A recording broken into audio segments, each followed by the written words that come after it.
Hi friends, welcome back. Rigel Smith here. Today I'm going to teach you how to make a delicious elderberry syrup infused with wild orange and cardamom essential oils. So this is based on my most popular recipe on my blog, which is a basic elderberry syrup infused with essential oils, and that one has cinnamon, ginger, there's clove, it's traditional, it's delicious, it's very popular. And if you're using elderberry syrup already, you may have heard that it helps to support a healthy immune system. So this is something that's a wonderful complement to the On Guard essential oils you may be using and things you're diffusing in your home. So this is something you can take seasonally in the winter and fall seasons with the changing of the seasons to help support a healthy immune system.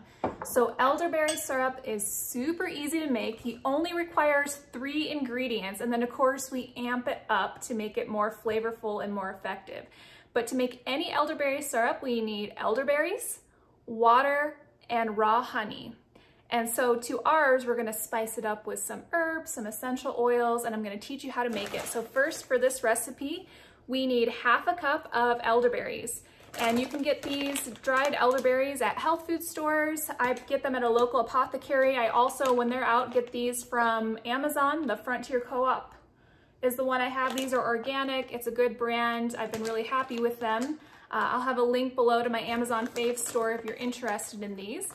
But you can use any elderberries you like. Just get good quality organic ones. And then 2 cups of water. So we're gonna start by boiling our elderberries, which I've already done for you.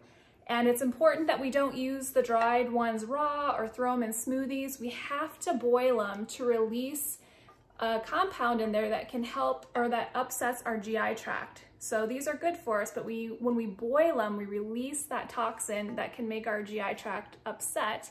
And then we're left with this really rich liquid that helps to support a healthy immune system. Okay, so that's it. You boil your ½ a cup of elderberries and 2 cups of water until the liquid is reduced by about half. Okay, so that's what I did. It took about 10 minutes or so. And then because we're amping it up with flavor, I also added in here a cinnamon stick. So there's a dried cinnamon stick in here.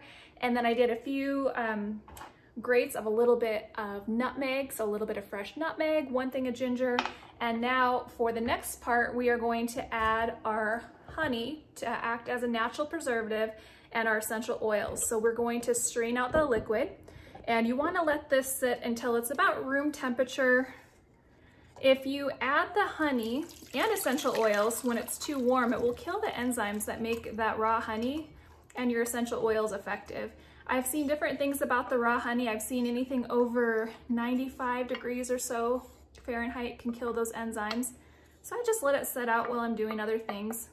I don't take its temperature or anything. Okay, so we're gonna toss or compost these elderberries. I know it looks like something we'd wanna put in a smoothie or eat, but it's actually important to not. It has, like I mentioned, that little toxin that can be in there that we have to boil out, and then it still resides in the fruit afterwards. But the syrup after it's boiled is completely safe and effective to consume. All right, so next we are going to add about ½ a cup of raw honey. Local honey is best if you can get some. I get this where we go apple picking. If you can't find any of that, just check out a health food store and get something raw and unprocessed if you can. So about ½ a cup, I'm not measuring. And it's tempting to make it less sweet if you're mindful of your sugar intake, but the sugar isn't just to flavor or sweeten it, it's actually in there to help preserve it. So if we don't do this, then we end up with elderberry syrup and it doesn't last very long. And the dosing for this is really very little. So for an adult, it's around a teaspoon a day, and for kiddos, it would be even less than that. And 1-year-olds, you can't give raw honey, so this isn't for our babies or anyone less than 1 year old. But for adults, about 1 teaspoon, kiddos about ½ a teaspoon, and then you can increase it to around a tablespoon or a ½ a tablespoon for kiddos when you are feeling some symptoms. Oh, this smells so good. Okay, so now we're gonna infuse it with our essential oils. You can add whichever flavors you like. We know that our essential oils have some other immune enhancing properties, and they also taste amazing. So my original recipe I'll link below in this YouTube video that had ginger and some cinnamon. This is more of a little bit sweeter flavor. We're gonna start with 4 drops of wild orange. 1, 2, 3, 4. And then we're gonna do only 1 drop of cardamom. Cardamom's a pretty potent essential oil flavor-wise. So it's one of the few oils that I will measure out first on a spoon. This way, if 2 come out, I won't ruin a whole batch of my elderberry. All right, so we got 1 drop of that. We're gonna put it in and mix it up. Oh my goodness, this smells so good. All right, so it's ready to be stored. I pour mine into either a glass jar. You can recycle a kombucha bottle.